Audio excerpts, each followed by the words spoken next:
ಏನಮ್ಮ ಮಗ ಮಗ ಅಂತ ಕುಣಿತಾ ಇದ್ರಿ? ಅಯ್ಯೋ ನನ್ನ ಮಗ ಹಂಗೆ, ನನ್ನ ಮಗ ಹಿಂಗೆ ಅಂತ. ಅಯ್ಯೋ ಅವಾಗ ಏನು ನೀವು ಹೇಳೋದೇನು ಕೇಳೋದೇನು? ಇವಾಗ ನೋಡಿದ್ರೆ ನಿಮ್ಮ ಮಗ ಒಬ್ಬರನ್ನೇ ಇಲ್ಲಿ ಬಿಟ್ಟು ಬೇರೆ ಮನೆ ಮಾಡೋ ಪ್ಲ್ಯಾನ್ ಮಾಡ್ತಾ ಇದ್ದಾನೆ. ಏನು ಮಾಡಲಿ ಹಿಮ, ಎಲ್ಲ ನನ್ನ ಹಣೆ ಬರ. ಏನು ಮಾಡೋಕ್ಕಾಗಲ್ಲ.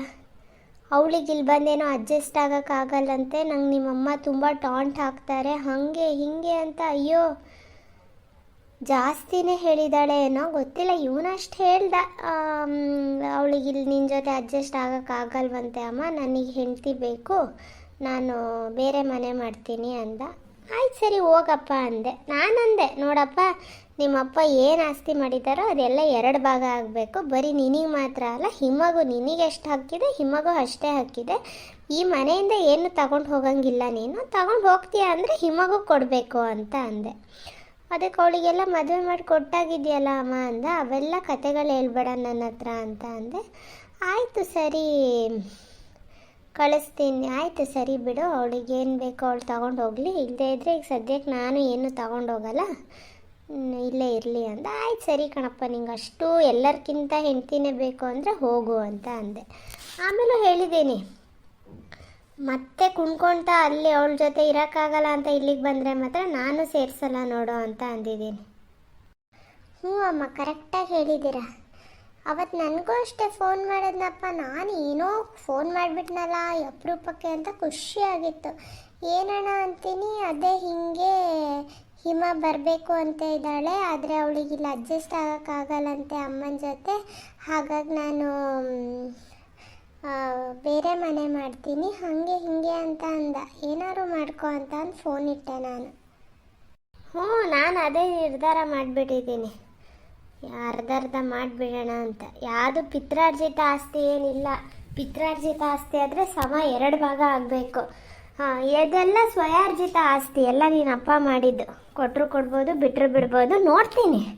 ಅವ್ನು ಹಿಂಗೆ ಮಾಡ್ತಾಯಿದ್ರೆ ಏನೂ ಕೊಡೋಲ್ಲ. ಮಾಡಲಿ, ಹೆಂಡ್ತಿ ಅಂತ ತಲೆ ಮೇಲೆ ಹತ್ತಿಸ್ಕೊಂಡು ಕುಣಿತಾ ಇದ್ದಾನಲ್ಲ, ಕುಣಿಲಿ. ನಾನು ಇಲ್ಲೇ ನನ್ನ ಫ್ರೆಂಡ್ ಇದ್ದಾಳಲ್ಲ, ಅದೇ ಕಣಪ್ಪ ಆ ಕಡೆ ಲಾಸ್ಟ್ ಬೀದಿಲಿ, ಅವಳ ಹತ್ರ ಹೇಳಿದ್ದೆ, ಎಲ್ಲರೂ ಒಂದು ಒಳ್ಳೆ ಗಂಡಿದ್ರೆ ಗಂಡು ಅಂತೀನಿ ನೋಡು, ಹೆಣ್ಣಿದ್ರೆ ಹೇಳು ಅಂತ. ಅವಳು ಎಲ್ಲೋ ಒಂದು ಇಲ್ಲೇ ಈ ಕಡೆ ಒಬ್ಳು ಇದ್ದಾಳೆ, ಇಂಜಿನಿಯರ್ ಹುಡುಗಿ, ಚೆನ್ನಾಗಿದ್ದಾಳೆ, ಹಾಗೆ ಹೀಗೆ ಎಲ್ಲ ಹೇಳಿದ್ಲು, ಫೋಟೋ ಎಲ್ಲ ತೋರಿಸಿದ್ಲು. ನನಗೂ ಎಲ್ಲ ಒಪ್ಪಿಗೆ ಆಗಿತ್ತು. ಏನೋ ಮಾಡೋಣ, ಮದುವೆ ಮಾಡಿಸೋಣ ಅಂತ ನೋಡ್ತಾ ಇದ್ರೆ ಇವನೇನು ಅವಳನ್ನೇ ಕರ್ಕೊಬರ್ತೀನಿ ಅಂತ ಇದ್ದಾನಪ್ಪ. ಹ್ಞೂ ಅಮ್ಮ, ನನ್ನ ಫ್ರೆಂಡ್ ಅಕ್ಕನೂ ಒಬ್ಬರು ಇದ್ದಾರೆ ಆಯಿತಾ, US ಅಲ್ಲಿ ಇದ್ದಿದ್ದವರು. ಆದರೆ ಅವರು ಇವಾಗ ಅವರಿಗೂ ಅಷ್ಟೇ ಮದುವೆ 1 ಇಯರ್ಗೇನೋ ಡಿವೋರ್ಸ್ ಆಗಿತ್ತು. ಅವ್ರು US ಅಲ್ಲೇ ಇರೋದು. ಎಷ್ಟು ಚೆನ್ನಾಗಿದ್ದಾರೆ ಗೊತ್ತಾ, ತುಂಬ ಚೆನ್ನಾಗಿದ್ದಾರೆ. ಮತ್ತು ಅವ್ರು ಇಂಟೆಲಿಜೆಂಟು ಇದ್ದಾರೆ, ಶಾರ್ಪು ಇದ್ದಾರೆ. ನನ್ನ ಫ್ರೆಂಡ್ ಹತ್ರ ಹೇಳಿದ್ನ, ಅವಳು ಅದೇ ನಮ್ಮ ಅಕ್ಕನ ಹತ್ರನೇ ಹೇಳಿ ಮಾತಾಡ್ಸೋಣ ಕಣೆ ಅಂತ ಅಂದಿದ್ಲು. ನಾನು ಸರಿ ಹಂಗಾರೆ, ನಾನು ಇವಾಗ ನನ್ನ ಮದುವೆ ಇದ್ರಲ್ಲಿ ಸ್ವಲ್ಪ ಬ್ಯುಸಿ ಇದ್ನ, ನನ್ನ ಮದುವೆ ಎಲ್ಲ ಆದಮೇಲೆ ಆರಾಮಾಗಿ ಕುತ್ಕೊಂಡು ಅವಳ ಹತ್ರ ಮಾತಾಡಿ ಅಣ್ಣಂಗೆ ಮದುವೆ ಮಾಡಿಸೋಣ ಅಂತ ನಾನು ಎಷ್ಟು ಆಸೆ ಇಟ್ಕೊಂಡಿದ್ದೆ ಗೊತ್ತಾ. ಇವನು ನೋಡಿದ್ರೆ ಅದೇ ಹಳ್ಳಿ ಗೂಬೆನ ಕರ್ಕೊಬರ್ತಾನಂತೆ. ಆ ಗೂಬೆ ಅಂತೂ ದೇವ್ರೇ, ಮೇಲ್ಗಡೆ ಒಂದು ಜುಟ್ಟಿ ಹಾಕ್ಕೊಂಡು, ಅಮ್ಮ ಅವಳನ್ನು ನಮ್ಮ ಅತ್ತಿಗೆ ಅಂತ ನಂಗೆ ಇಂಟ್ರಡ್ಯೂಸ್ ಮಾಡೋಕ್ಕೆ ನಾಚಿಕೆ ಆಗುತ್ತೆ ಕಣಮ್ಮ. ಸ್ವಲ್ಪನೂ ಫ್ಯಾಷನ್ ಸೆನ್ಸೇ ಇಲ್ಲ ಕಣಮ್ಮ ಅವಳಿಗೆ. ಹಳ್ಳಿ ಗೂಬೆ ಅಂದರೆ ಹಳ್ಳಿ ಗಮಾರ್ ಗೂಬೆ, ಮೇಲ್ಗಡೆ ಜುಟ್ಟಿ ಹಾಕೊಂಡು ಅದಕ್ಕೊಂದು ಹೂ ಮುಡ್ಕೊಂಡು, ಯಪ್ಪ ಅವಳದು ವೇಷ ಭೂಷಣ ನೋಡಿದ್ರೆ ನನಗೆ ಅವಳು ಕಂಡ್ರಾಗಲ್ಲ.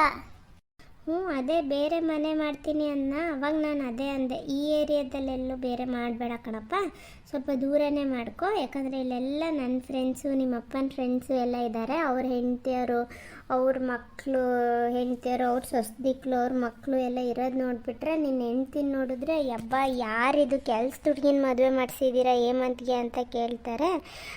ಹಂಗಿದ್ದಾಳೆ ನಿನ್ನ ಹೆಂಡ್ತಿ ಅಂತ ಅಂತೀನಿ. ಅದಕ್ಕೂ ಅನ್ನಪ್ಪ, ಹಂಗೆಲ್ಲ ಯಾಕೆ ಅಂತೀಯ, ಚೆನ್ನಾಗಿದ್ದಾಳಲ್ಲ, ಯಾಕೆ ಮದುವೆ ಮಾಡ್ತಾ ಇದೆಲ್ಲ ಗೊತ್ತಾಗಿಲ್ವಾ ನಿಮಗೆ, ಇವಾಗ ಹಿಂಗೆ ಆಡ್ತಿರಲ್ಲ ಅಂತ ಅಂದ.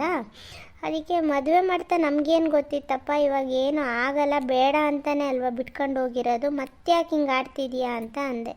ಇಲ್ಲ ನನಗೆ ಅವಳು ಬೇಕು, ನಂಗೆ ಅವಳು ಇಷ್ಟ ಅಂತ ಕುಣಿತಾ ಇದ್ದಾನೆ.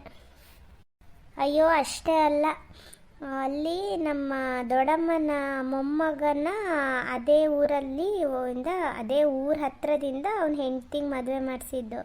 ಅವಳೇನೋ ಹೇಳ್ತಾ ಇದ್ಲಂತೆ, ಇವಳು ನಿನ್ನ ಅಣ್ಣನ ಹೆಂಡ್ತಿ ಏನೋ ಇವಾಗೇನೋ ಟೈಲರಿಂಗ್ ಎಲ್ಲ ಮಾಡ್ತಾಳಂತೆ ಕಣೆ, ಇವಾಗೇನೋ ಸ್ಟಿಚ್ಚಿಂಗ್ ಮಾಡೋದಂತೆ, ಬ್ಲೌಸ್ ಎಲ್ಲ ಹೊಲಿಯೋದಂತೆ. ಇಲ್ಲಿಗೂ ಬಂದ ಮೇಲೂ ಮಾಡ್ತಾಳ ಏನೋ ಕೇಳಬೇಕು ಅಂತ ನಾನು ಅದೇ ಯೋಚನೆ ಮಾಡ್ತಾ ಇದ್ನ. ಅಷ್ಟೊತ್ತಿಗೆ ನಿಮ್ಮ ಅಣ್ಣ ಬೇರೆ ಬೇರೆ ಮನೆ ಮಾಡ್ತೀನನ್ನ. ಆವಾಗ ಕೇಳಿದೆ ನಾನು, ಏನೋ ಟೈಲರಿಂಗ್ ಎಲ್ಲ ಮಾಡ್ತಾ ಇದ್ದಾಳಂತಲ್ಲಪ್ಪ, ಅದೆಲ್ಲ ಏನು ಅಂತ ಅಂದೆ. ಹ್ಞೂ, ಇಲ್ಲಿ ಬಂದ ಮೇಲೂ ಕಂಟಿನ್ಯೂ ಮಾಡೋಕ್ಕೆ ಹೇಳಿದ್ದೀನಿ ಅಂತ ಅಂದ. ನಾನಂದೆ, ಇದೊಂದು ಬಾಕಿ ಇತ್ತು ನೋಡು, ಅಷ್ಟೊಂದು ಬರಗಾಲ ಬಂದಿದೆ ಅಲ್ಲ ನಿನ್ನ ಹೆಂಡ್ತಿ ಟೈಲರಿಂಗ್ ಮಾಡೋಷ್ಟು, ಏನಾರು ಮಾಡ್ಕೊಳ್ಳಿ, ನಮ್ಮ ಮರ್ಯಾದೆ ತೆಗಿಯೋಕ್ಕಂತಾನೆ ನೀನು ಹುಟ್ಟಿದೆಯಾ ನೋಡು ಅಂತ ಸರಿಯಾಗಿ ಬೈದೆ.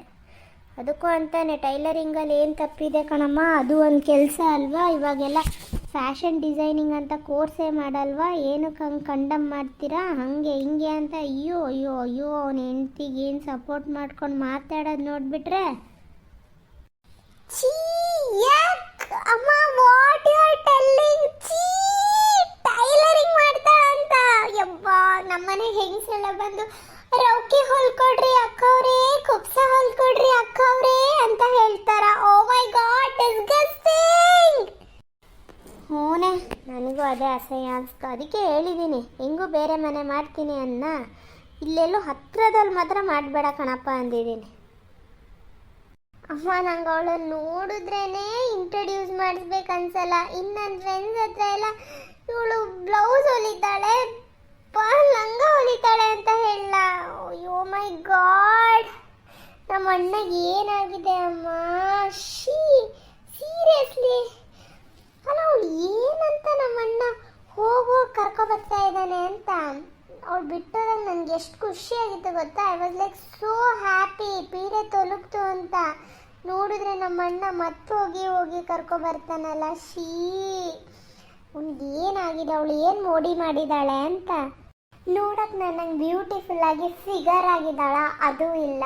ಹೋಗ್ಲಿ ಚುರುಕಾಗಿದ್ದಾಳ, ಅದು ಇಲ್ಲ. ಹೋಗ್ಲಿ ಇಂಟೆಲಿಜೆಂಟ್ ಆಗಿ, ಬ್ರೇವ್ ಆಗಿ, ಕರೇಜಿಯಸ್ ಆಗಿದ್ದಾಳ, ಅದು ಇಲ್ಲ. ಡಿಸ್ಗಸ್ಟಿಂಗ್. ಮತ್ತೆ ಏನಕ್ಕೆ ನಮ್ಮ ಅಣ್ಣ ಹಿಂಗೆ ಆಡ್ತಾ ಇದ್ದಾನೆ? ನನ್ನಂಗೆಲ್ಲ ಇದ್ಬಿಟ್ಟಿದ್ರೆ ಅಷ್ಟೇ, ಇವಾಗಲೇ ಅವಳನ್ನು ಹಿಡಿಯೋರಿಲ್ಲ. ಇನ್ನು ನನ್ನ ಬ್ಯೂಟಿಫುಲ್ ಆಗಿದ್ರೆ, ಓ ಮೈ ಗಾಡ್, ಏನು ಮಾಟ ಮಾಡಿದಾಳೋ. ನಿಮ್ಮಣ್ಣ ಅಂತೂ ಒಳ್ಳೆ ಅಶ್ವಿನಿ ಅಂತ ಆಡ್ತಾನೆ. ಬಿಡೋ ಬಗ್ಗೆ ಎಷ್ಟು ಮಾತಾಡಿದ್ರು ಅಷ್ಟೇ. ನೀನು ಶೈನಿಗೆ ಕಾಲ್ ಮಾಡು, ಶೈನ್ ಎಲ್ಲಿದ್ದಾರೆ ಕೇಳು, ಹೊರಡೋಣ, ಮತ್ತೆ ಲೇಟ್ ಆಯ್ತಲ್ಲ. ಹ್ಞೂ ಸರಿ ಅಮ್ಮ, ನಾನು ಶೈನಿಗೆ ಕಾಲ್ ಮಾಡ್ತೀನಿ.